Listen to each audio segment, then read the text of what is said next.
Laptops that are both fast and have an amazing battery life at the same time have always intrigued me, and my whole life I've been trying to chase that.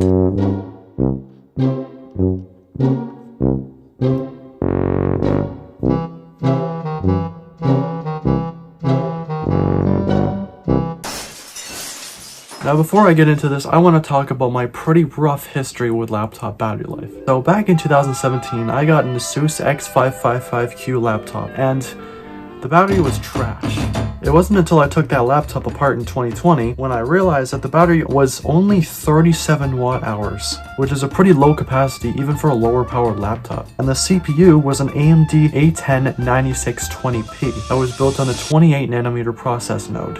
So if you put a small netbook to your battery in a laptop with 2011 technology, the battery isn't going to last very long. Now back in 2020, I got an Acer Chromebook 714, and the battery life was pretty good, and it fit my basic needs from grade 7, 8, 9, 10, and half of grade 11. But by the end of that very long period, the battery was only at 65% battery health. Whenever I bring a laptop with a subpar battery life and it dies before the end of the school day, the teachers always ask this question that you never want to hear, which is, did you forget to plug it in last night? And they blame it on you and not your laptop, as if they cannot believe that a laptop can have a battery that lasts for less than 6 hours.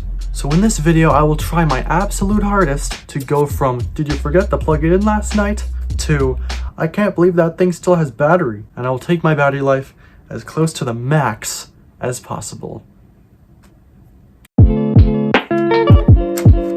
So to know how laptops can reach such a high battery life, you need to know how battery life works. So a regular basic laptop will have a battery like this, that's around 50 watt hours. Those numbers mean that the battery can power a 50 watt load for 1 hour. Most laptops don't ever come near those power draws and would mostly stay within 3 to 20 watts depending on what you're doing. Lower powered laptops like this Chromebook, for example, which is basically a netbook that runs Chrome OS, have a lower capacity 30 watt hour battery, but still lasts the whole day because it has such low power components in it. On the other side of the spectrum, traditional gaming laptops like this can have even as high as a 99.9 watt hour battery, which is the highest legal limit that you can take on an airplane. But since those laptops are so powerful, those usually can't go for more than a few hours under load, and even their idle wattage can be pretty up there.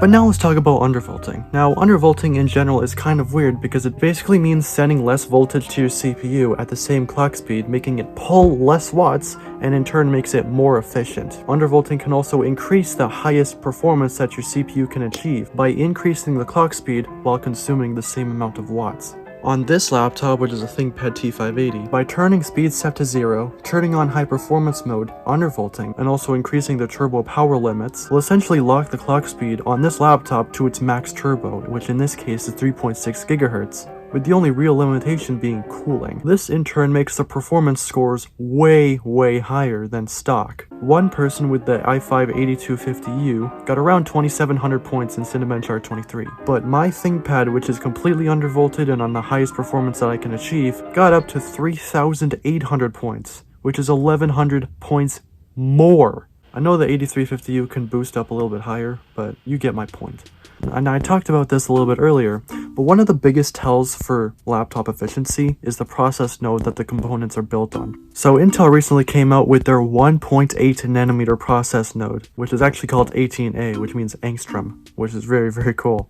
By contrast, my laptop with the Intel Core i5-8350U is built on 14 nanometers, which is a very old process node in comparison. So in order to make this laptop the most efficient $300 laptop, I have to undervolt the crap out of this thing. Now, I undervolt with throttle stop, but you can use something like Intel XTU, and finding what a good undervolt is actually pretty challenging, because sometimes you can set your undervolt and it would be stable for a day, but then the next day it would be completely unstable. So finding a good undervolt that is perfectly stable is kind of challenging, but a good solid rule of thumb is that most laptops should be able to get to a minus 100 millivolts. Some can probably only get to minus 60 or minus 40, but I think a good majority of laptops should be able to get down to minus 125 millivolts. Now, my undervolt settings are extremely aggressive. I set the CPU core to minus 160 and the CPU cache to minus 135, and this is in my max power saver power plan, and these are all my settings. I also set a wattage cap, which is basically like sort of a hard limit on how much the CPU and GPU package can actually pull from the battery. And in my max power saver power plan, I set the cap to a maximum of 6 watts. It may not be completely stable, but it's stable enough for my needs. Now, while undervolting, you also need to think about the relationship between the amount of watts the CPU pulls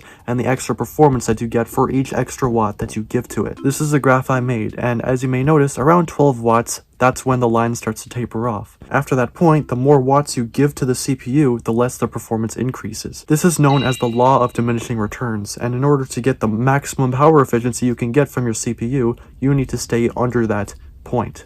Now, how efficient are these settings, you may ask? Well, they're pretty friggin' efficient. In my current configuration, I'm currently running Windows 11, which is a pretty inefficient operating system, but I have done the Chris Titus Tech deep loading and all that stuff, and I have gotten Windows 11 to be relatively light. Now, how efficient is this laptop now? So, in DaVinci Resolve, while playing a 1080p 30 video that I took on my Nikon DSLR, I was able to get the watts in between 4 to 7 watts during playback, which I think is pretty good. Now, of course, while doing actual video editing, your wattage is going to go up, and turning on high performance is going to be faster than these settings, but if you just want your 1080p video to play smoothly, this is the amount of watts that you would need for this configuration. Now, 1080p video streaming is even lighter, and that pulls only about 2 to 4 watts.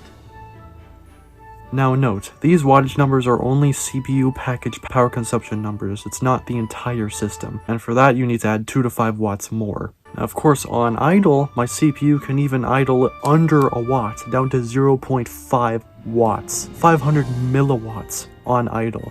So yeah, this laptop is now a lot more efficient than it used to be, but the battery is still pretty crap, so let's fix that. Now beforehand, the laptop had this battery, which is a piece of garbage because it has depleted to under 65% battery health over like the 6 months that I've had it. And I realized that if I maxed out the battery on my ThinkPad T580, I could get double of what this thing gives me. So that's what I did. Alright, so today's the day. I finally got the batteries for my ThinkPad T580. So let's open the boxes and let's upgrade the battery. So I think this is the external battery. There we go. Look at that. It has the Lenovo logo on it, which I'm pretty happy about. Let's do a little comparison here. Now, I also got an internal battery. In my first video on the ThinkPad, I said this. It also supports a 31 watt hour internal battery, which I didn't end up installing because, well, I don't really need it. But that has turned out to be sort of null and void now, because now that I actually need an internal battery.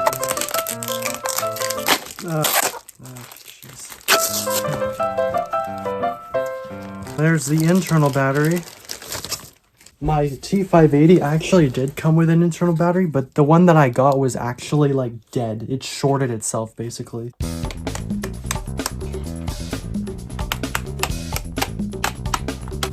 Alright, so there's the space that the internal battery will go.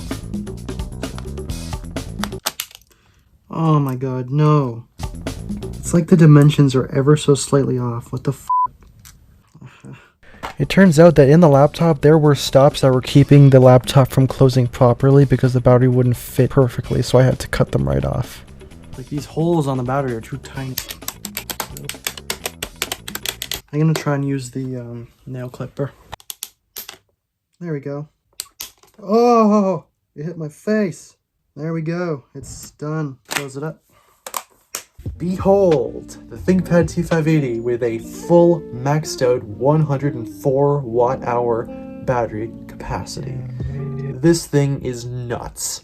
And boom, so I'm gonna wait until this charges. Actually, no, I want to use it now. Now this thing is maxed out. See that? Perfect. And that brings us to the end of part 1. So I've actually halted production for this video for quite some time now because I've just yet to film the second part of the video, and the first part's already getting pretty long, so I figured I might put this part out now. In the second part, I'm going to install Windows 8.1 on my ThinkPad, and I'm going to show you the most efficient video editing workflow possible. I might know a thing or two about efficient video editing workflows, as I have actually edited this entire video on this Dell Inspiron 1501 from 2007. The whole whole entire video was on this laptop. Alright, hope you enjoyed this video. If you loved it, please subscribe, and I can see you guys in the next one.